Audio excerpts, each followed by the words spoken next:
seen for the last 60-70 years a very lazy type of a CPM Congress politics that has left people behind as an only put power politics and exploitative politics front and center. It is time to change that. I am extremely confident that the people of Kerala have taken this mandate as a mandate for change.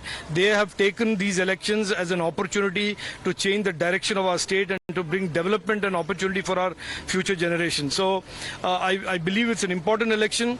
I request every voter to consider this as an extremely important election, exercise their fundamental right of voting, and consider it also a fundamental duty for them to come and help the state move forward.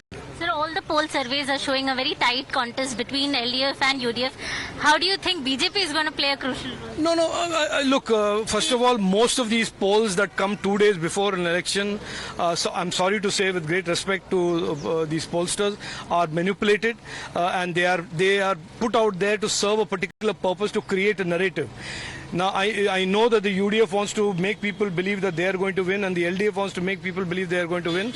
But I can assure you today, with the common sense that I have, there is no way that a Malayali today who has given the Congress and the CPM multiple opportunities and has seen the kind of corruption and malgovernance that they have both inflicted on the people and has seen what the state of our state is, will ever give them a mandate.